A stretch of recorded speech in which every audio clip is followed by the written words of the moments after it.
La parole est à monsieur Jean-Christophe Fromentin.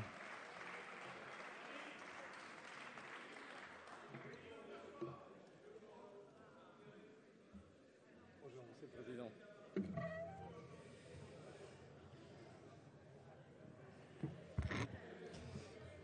Très bien, Monsieur le Président, Madame la Garde des Sceaux, Madame la Ministre, chers collègues, les mots sont pas faciles sur ce texte.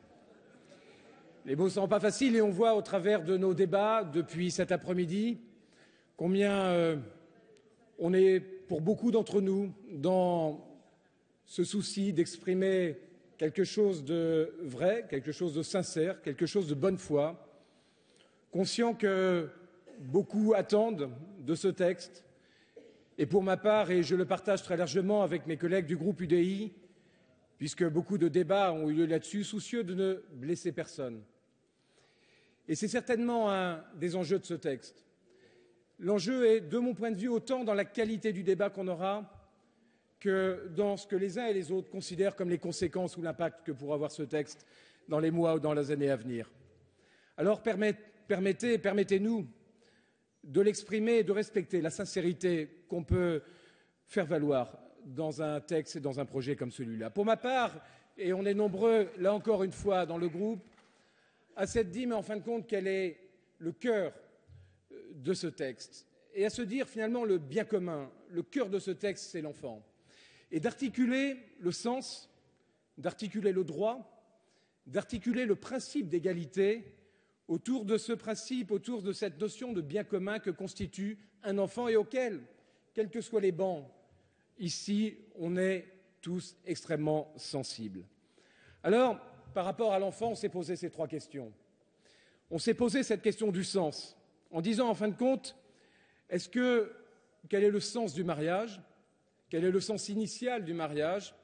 Et on arrive à la conclusion que le sens initial du mariage, ce n'est pas nous qui l'inventons, bien entendu, est quand même dans cette présomption de paternité, dans cette présomption de filiation, dont l'objectif est de donner un cadre familial. On peut contester cette présomption de filiation, on peut contester cette présomption de paternité, on peut aussi la respecter, on peut aussi la comprendre, dans la mesure où l'idée initiale du mariage était de vérifier, de valider, d'institutionnaliser la présence d'un père dans une famille et donc d'un cadre familial équilibré.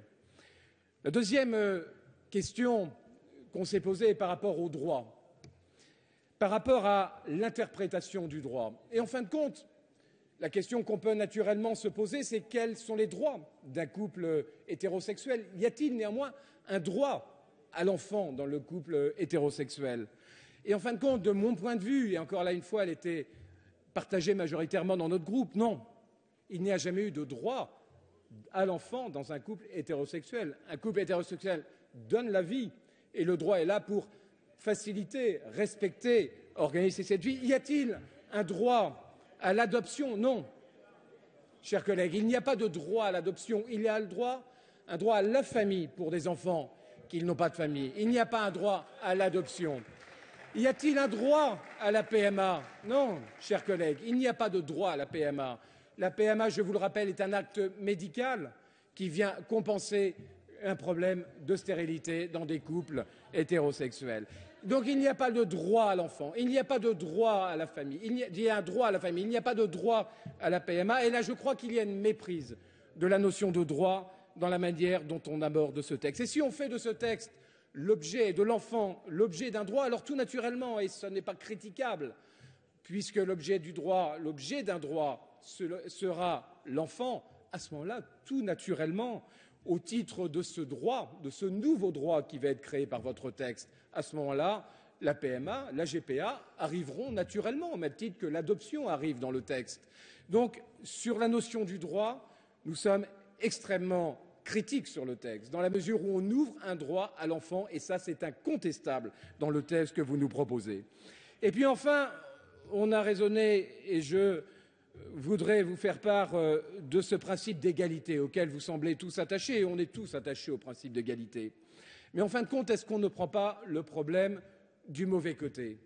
Il y a dans un couple hétérosexuel, et c'est la vie, il y a une différence. Cette différence est-elle un handicap ou un atout? Vous le voyez peut-être comme un handicap, nous le voyons comme un atout. L'atout de la différence, et cette différence dans l'altérité sexuelle donne finalement les conditions d'un équilibre, les conditions d'un épanouissement, les conditions d'une éducation, les conditions d'un rayonnement, les conditions d'une progression qui est, de notre point de vue, tout à fait fondamentale. C'est la raison pour laquelle nous sommes opposés à ce texte, dans la mesure où, sur le principe même du sens, sur le principe du droit, sur le principe de l'égalité, il nous semble se détourner de ce que pourtant on partage, qui nous semble et qui me semble être le cœur du bien commun, c'est l'enfant, c'est son épanouissement, c'est son éducation, c'est son avenir et quelque part c'est aussi notre avenir. Merci. Merci.